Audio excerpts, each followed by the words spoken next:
All right, so we're back. We're back again. I'm just looking at you real quick, Dom. Last week you said you were going to grow out your facial hair. What happened? Well, it started getting itchy, and I'm like, my face is gonna break out. And so I'm like, I'm gonna shave and clean the crap out of my face, All right, and now it looks really good. it looks great again. All right. So ready for the joke? Yeah. What do you call a security guard at a Samsung store? I don't know. Guardian of the Galaxy. That's a bad one, isn't it? Oh my gosh, that's really funny. Is it funny or terrible? A mix of both. A mix of both.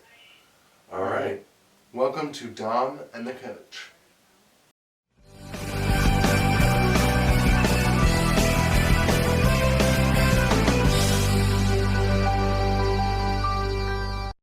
Okay.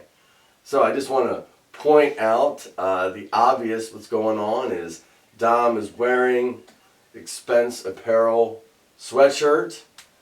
Make sure, if you know, you know.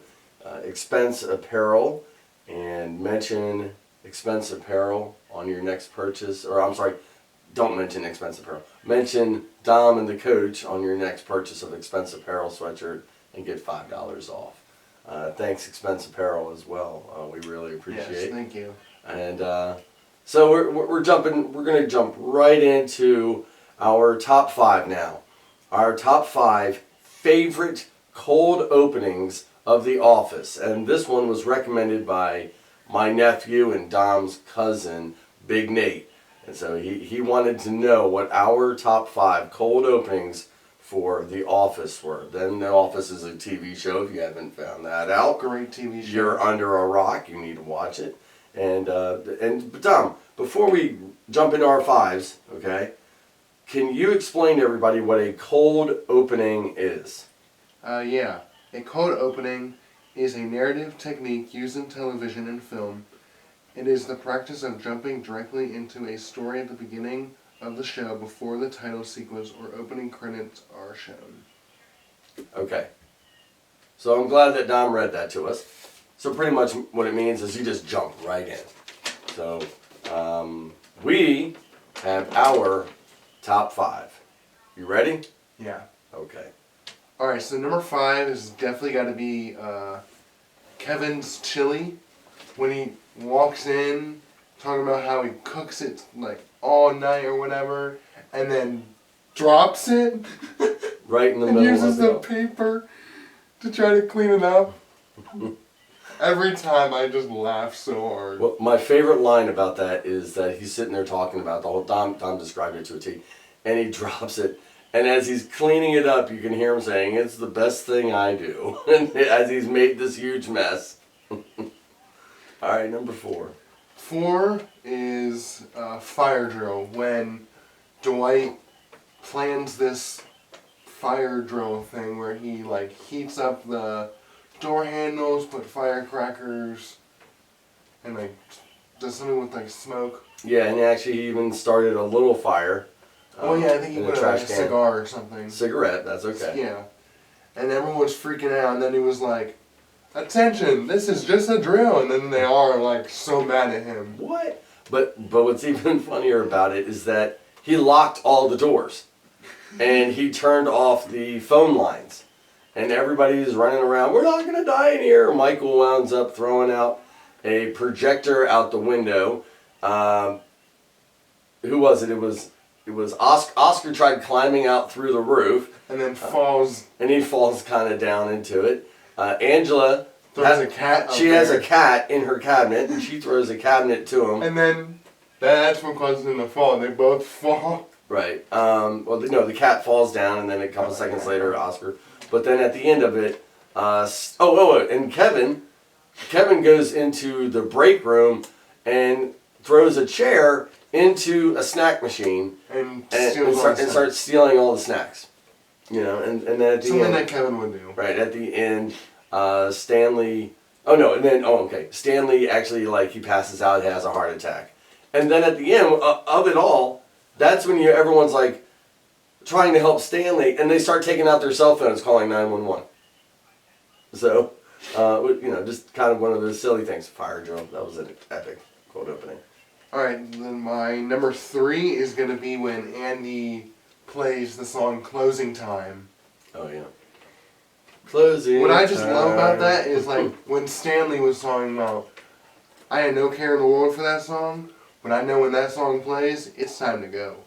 And I just love how he just, like, everyone was like complaining, and so Andy was like, all right, fine, we'll turn it off. And then Stanley just walks out of nowhere and starts belting, and it's like, and that's really funny. And he's got this beautiful voice, and there's the song to a T. Yeah. Right. And I very much enjoyed that. Yeah, that's a good one. All right, number 2, definitely Asian Jim. Asian Jim, that was a great one. Oh my That gosh. was a great one. Just when I don't know the actor who played him, but Dwight did a really good job. Like, you're not Jim. Jim's not Asian. And then the Steve guy is like, oh, thanks. Thanks for not noticing race. Thank you didn't notice that. Yeah. And then the picture, he's like, that's Jim. Right. And it's the Steve guy photoshopped. Right, with or a picture taken with he and Pam, and they have Asian kids. And he's like, and Dwight goes, I love that. Number 1. Identity theft is not a joke, Jim. Millions of families suffer every year. Greatest code opening ever. Just because Dwight messes with Jim all the time, so Jim had to mess with him. And what better than to dress up as Jim? Okay, and within that, a lot of people believe that throughout The Office, it was Dwight that said, Bears beats Battlestar Galactica. Oh my gosh! But it was actually Jim who said Bears beats Battlestar Galactica. He was like, Bears eat beets. No. And then Dwight was like, that's debatable. No, you got it all wrong. Yeah. Well, what bear is best? Black bear. Yeah, black. And Dwight was like, that's debatable. Right. We're going on a rabbit trail. We're going on a rabbit trail. We will not give that episode justice. We will not give that cold opening justice. Yeah. It's one of those things where you need to see it. And it is a great one. It is a great one. Yeah. And that episode is Product Recall. Product Recall, yeah. So we're not listing the actual episode it comes from, but if you wanted to look it up, honestly, if you just look up imitation Or identity theft The from The Office on YouTube, you'll see the whole thing. So. Yeah. All right, so my top 5, and thanks Tom for that. My top 5 starts off with it's the very start of season, I believe 4, and Michael's driving to work, and he's talking about how everything is good. He's, Jan is living with him, and the sales department's rocking it. And then he turns the corner into the parking lot of The Office, and he's just like, everything is great. Turns the corner and hits Meredith with his car. Oh my gosh, yes. And she goes flying up, and he's like, and then he comes into the office and he says, ladies and gentlemen, I have something to tell you. This morning, Meredith was hit by a car. And, and then he said, oh my, and everyone's like, oh my gosh, what? And he goes, I was able to take her to the hospital, and the doctors did their best, and she's going to be all right. And Stanley yells out, why did you have to phrase it that way? I don't think he ever told them that it was him. No, he did. Well, he didn't. They were like, well, do we know who did it? And Dwight said, no need. We can look at the security tapes. And he just sat there and he was like, or something like that. And they were like, I'm sorry. Michael said, no need. I was there. And they were like, well, because I was in the car. Who was driving? And Michael was like, And Pam goes, oh, Michael. So, again, we're not going to do it justice, but it is really funny. Number 4 for me was knock knock. Who's there? KGB. KGB. We will do the questionings of the KGB. Oh my gosh. I can't believe you walked into that. And I don't think I've seen that you've one. seen it. You've seen it. I don't remember that one. We will do the. He smacks him. We will do. And so then Michael's.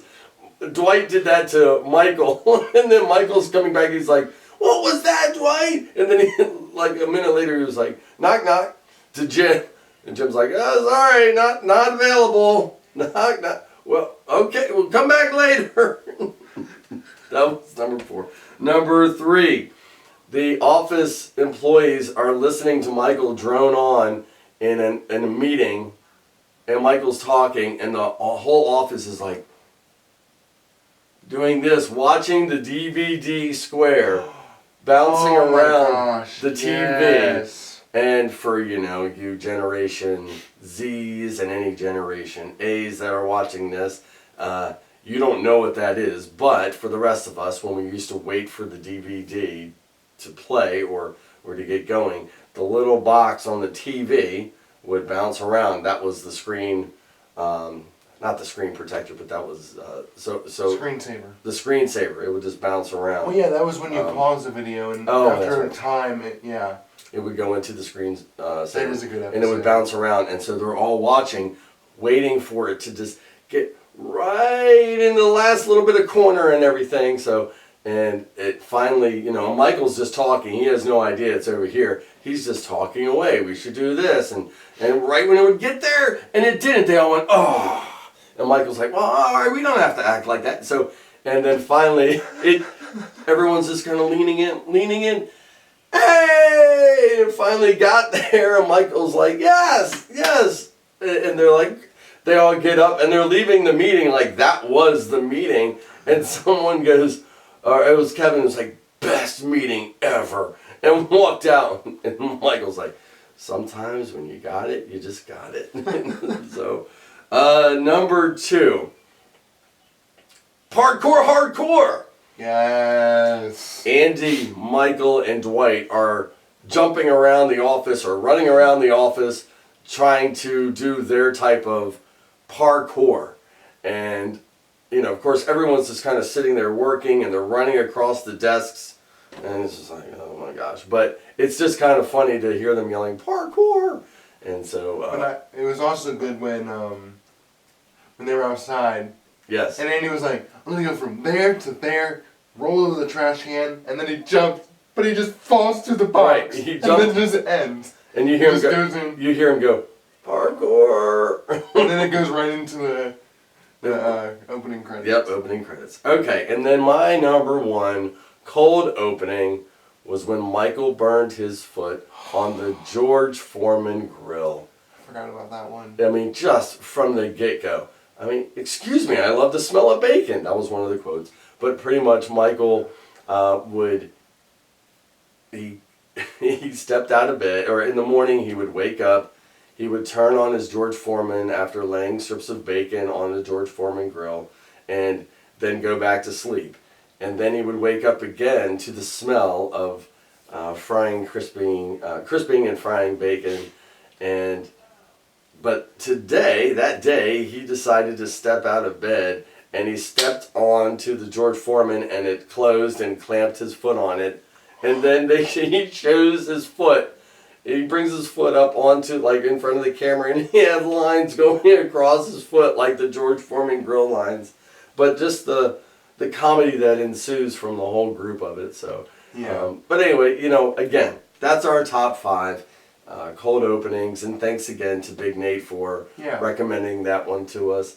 And really, again, if you haven't seen The Office, go on YouTube, check out some of the videos. I always recommend people starting with, if you're going to watch the series, start with season 2.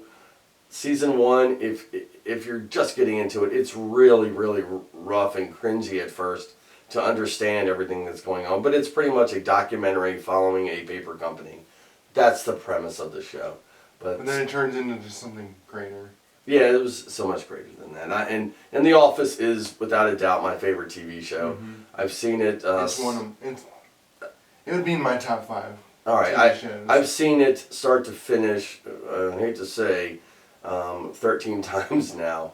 Oh my gosh. Yeah, it's epic. So, and I'm sure sometime down the road, Dom and I will go through and do our top 5 episodes, and maybe even characters. It's just one of those things that we've listed as something we'd like to talk about at some point. I think I've only watched it all the way through twice. All the way through twice. Okay. All right. So, you ready to move on, my dude? Alrighty. Okay. So, this question has come from a group of people were just asking a little bit about Dominic and who he is, and some of my students were asking about what he wants to do going forward and such. And so this question just kind of molded itself from a group of questions. But Dom, what would you say is your ultimate goal? Where would you like to be in 10 years from now? Ooh. So, you're 28 years old. You just turned 28. Where would you like to be as a 28-year-old? Definitely not Maryland. Definitely not Maryland. Okay. Sorry. I don't want to live in Southern Maryland my whole life. Hey, that's okay. I mean, probably somewhere where like they're the movie industry, I guess. Maybe move. Because I want to be working as a video editor. All right. So, probably somewhere. Maybe not like LA, but somewhere like around that area. Okay. Not just where do you want to be, what do you want to be doing in life? And do you hope to be... let me pull it back. At 28, I was married. And we had just adopted Kay. And I owned a home, I had a job, your mother had a job. That's... I hope to have a job and a wife. All right. At 28, you hope to have a job and a wife? Yeah. I hope so too. And you want grandchildren, so. well, more than anything, I want you to be successful. Right. And if grandchildren come, they come. But I want you to feel successful. I want you to feel your value, and I want you to have a job and not live in my house at 28. So that is a goal. But all right, so just within the movie industry or within TV, video, TV or such. Okay. And then I would just also like follow that up with what would you say is like your spark in life? Do you know what a spark is? Like what keeps you going? Yeah, what is your motivation? What drives you?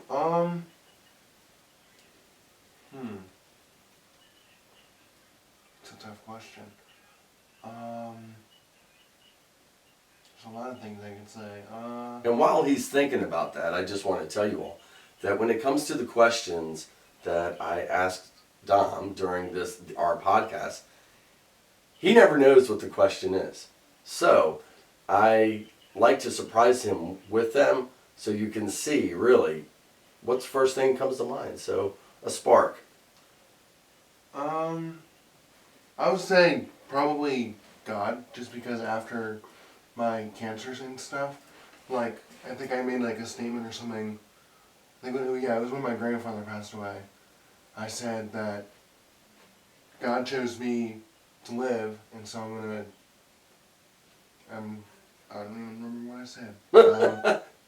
So something along the lines of, that should be my motivation. The fact that He healed me. Right, He did heal you. The line was, or one of the lines that you said was, He didn't have to, but He did. And that was a great line. And you're right, He didn't have to heal you, but He did heal you. And that is a great motivator. It really is. I told a student years ago, and when it came to God and Jesus and such, that Jesus died for me, so I should live for Him. And so, but I'm glad to hear that's your spark. That's a good one. And for everybody out there, you should think about what your spark is and work hard because of the spark. Years ago, I had a student tell me a spark of his was to work hard to provide for his family. And I love that. I was like, that's a great spark. And then I learned after talking to him more that after the practice that he would be at with us, he was going and working 8 hours after school, after practice, go work 8 hours. And he was literally providing for his family, for his mom, and paying rent and everything else. And just beautiful. And everybody's sparks are different. So where they come from are different. So my spark, you know what my spark is? Providing for our family? Yeah, I literally want the best. Not just providing for you guys. Wanting but the best. Wanting the best for my family and keeping you all safe. And also for my students, just giving them my absolute best every time I'm with them. And my athletes too, not just my students, but my athletes. And, you know, being best I can for them. So, and you know, Dom and the coach, we don't normally get serious. So I wanted to tap into the seriousness a little bit about that as well. Do you have anything else you want to add today? I don't think so. You don't think so? All right, and I just wanted to put out, hey, prayers for all of our family and friends and our friends that listen to this. Y'all think about other people because I know there's a lot of little sicknesses going on right now. We know of people that have been, you know, had some hospital visits. We know of people that are just kind of battling the constant cold this time of year has. Southern Maryland, we just went through a false spring, and now we're jumping back into cold, wet weather again. So, you know, it 'tis the season. We get really busy, and then we all kind of catch little bugs and such. So put prayers out there for people to feel better. And I'm just also throwing out again, Expense Apparel. Thank you for being a sponsor of our show. We're always looking for other sponsors. I would like to say I'm wearing Expense, but I'm not, because I'm advertising my lacrosse program that started this past week. That started, 'tis the season, right? Yesterday.